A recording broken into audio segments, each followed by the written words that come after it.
Bang melihat ini kan justru antara Hotman dan Rasman ini kan sedang bergulir di PN Jakarta Utara. Melihatnya seperti apa sih Bang dari kacamata Abang? Ya, saya pikir kan sedang bergulir ya. Iya. Artinya apa yang dilaporkan oleh Hotman Paris, ya kan, Rasman kan mesti bantah ya. Hotman Paris mesti bisa membuktikan. Kan kalian tahu siapa Hotman Paris ya, dan siapa Rasman. Kan seperti itu. Tapi mirisnya sih Bang melihat dua pengacara jadinya saling ribut gitu Bang. Dan bukan ribut sebenarnya, saling berargumentasi. Nah, dua-duanya orang Batak, argumentasinya sama-sama kenceng, ya kan? Teriakannya kenceng, tapi isinya kan nggak ada. Kan itu. Nah, makanya biar pengadilan yang menentukan gitu, seperti apa gitu. Tapi katanya hari ini kan sidang lagi nih, sidang saksi dari Saksi-saksi lain. Iya, saksi-saksi lain. Dan ini katanya kan kemarin juga Hotman juga sempat membeberkan bukti baru juga kan. Ternyata tidak ada dugaan pelecehan, tapi mau Ya dari gini dirinya. aja, nanti kan Hotman membuktikan apa, Rasman pun membuktikan apa. Ini teman Hotman Paris juga nih. Kalian tanya coba. Gimana Bang nih mungkin untuk Melihat Bang Hotman dan Bang Rasman ini. berseteru? Ya, kalau sepanjang saya melihat, ini kan belum terurai secara jelas di persidangan. Kan akan lihat dari pembuktiannya. Nah, dalam perkara pidana itu yang dilihat itu kan mens reanya, niatnya. Walaupun belum terwujud perbuatannya, tapi kalau sudah ada niat, kan itu sudah ada unsur pidana awal kan, bukti permulaan. Nah, sehingga kalau menurut saya, nanti kita lihat nih nanti di pembuktian, rekan-rekan wartawan kan bisa lihat nih bukti permulaan. Tadi kan ada omongan, belum melakukan tapi mau. Nah, mau itu kan sudah niat kan, sudah ada niat kan. Nah, kalau sudah ada niat dan itu Rasman bisa membuktikan, berarti bisa juga kan apa yang dia Rasman lakukan itu benar kan? Kan begitu. Jadi tidak harus ada terjadi sesuatu perbuatan, niatnya itu juga sudah. Kalau mau tapi belum terlaksana, itu kan sudah ada tindak pidananya. Seperti kalau dalam perkara korupsi itu potensi kerugian, belum ada kerugian, tapi kalau sudah ada potensi mau melakukan ke sana, berarti kan sudah ada niat. Nah, dalam perkara pidana itu kan yang dicarikan niat seseorang. Itu penting tuh. Tapi wajar nggak sih dengan adanya kasus ini sidangnya itu tertutup, itu wajar nggak sih? Karena diri Rasman minta terbuka, Bang Hotman mintanya tertutup. Nah, ini menarik. Saya pernah punya pengalaman menangani perkara di Jogja.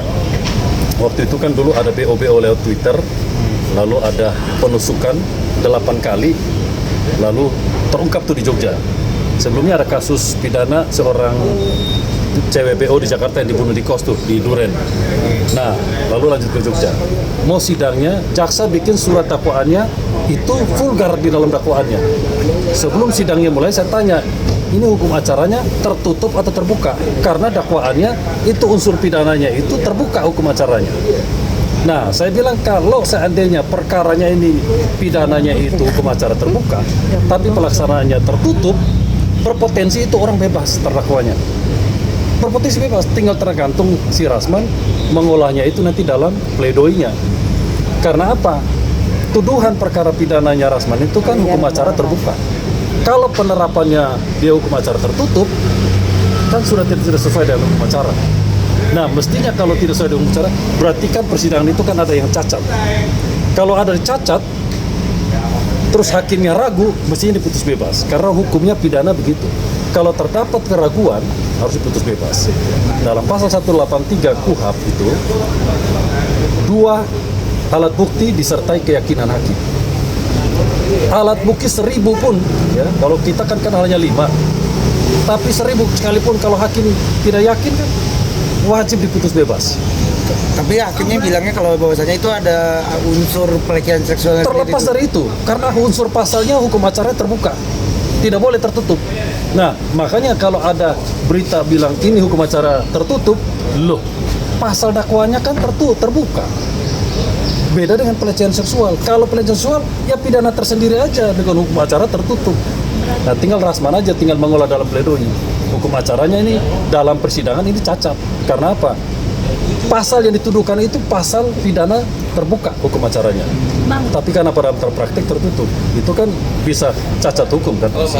Bang izin sebagai ilmu aja itu. Berarti kalau misalnya pencemaran nama baik memang hukum acara terbuat. Terbuka. Pencemaran nama Iya. baik walaupun di dalamnya ada unsur dugaan Pelecehan. soal pelecehan seksual. Itu sesuatu hal yang berbeda. Silakan aja. Mestinya kan LP-nya kan tentang pelecehan seksual. Kalau dia mau lapor kan, seseorang mau lapor, karena supaya hukum acaranya tertutup. Tapi ketika pencemaran nama baik, itu hukum acaranya terbuka, Berarti ini tidak bisa digabung.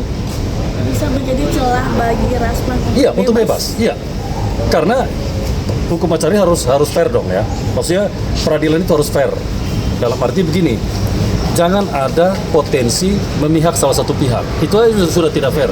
Nah, kalau penegakan hukum sudah tidak fair, mestinya kan terdakwanya harus putus bebas. Oke. ini masalah soal pencemaran nama baik hukum terbuka sudah diketahui sama semua pengacara kan ya Bang? Semua pengacara itu umum, itu pidana umum. Pengetahuan Iya, gitu ya? iya. Oke, tapi hari ini Bang diresmikan lagi untuk sidang terbuka. Iya. Rasanya memang bukan Hotman yang menjadi saksi, tapi orang lain. Tapi Iya. selama Hotman menjadi saksi itu sidang itu tertutup. Nah. Ini seperti apa nih Bang? Hari ini sidang Pertanyaannya terbuka. apa? Nah, Ya, ada apa nih Bang? Nah, kalau mengenai ada apa, itu kan kita harus menguraikan satu persatu nih. Ada kepentingan apa sehingga hakim mengambil keputusan ini hukum acara tertutup, ini tertutup, sidang tertutup, ini terbuka. Kalau seandainya sejak awal ini perkaranya sumir, mestinya Rasman diputus bebas. Karena sumirnya karena apa? Unsur pidana yang dituduhkan dalam surat dakwaan itu hukum acara terbuka.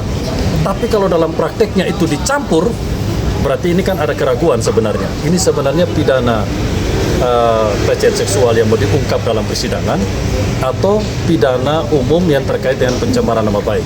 Itu harus dipisah. Tidak bisa abu-abu. Kalau abu-abu harusnya Rasman diuntungkan. Nah, dan saya minta peradilan pun dalam hal ini pengadilan harus fair. Jangan melihat dari kacamata kuda pesanan ataupun dengan ada titipan, jangan. Nanti orang tidak percaya lagi penegakan hukum di negara ini. Kalau dari tingkat bawah lalu naik kejaksaan lalu pengadilan juga tidak fair, lalu masyarakat ini mau cari keadilan di mana? Sedangkan benteng terakhir pencarian keadilan itu adalah di pengadilan. Iya kan? Pencarian keadilan terakhir bagi kita penegak hukum maupun bagi masyarakat umum itu di pengadilan. Yang pegang palu itu berat itu. Bebannya berat dia. Karena dia memutus demi keadilan berdasarkan ketuhanan yang Maha Esa. Dia mewakili Tuhan memutus perkara. Nah, kalau dia memutus perkara abu-abu, kan kasihan.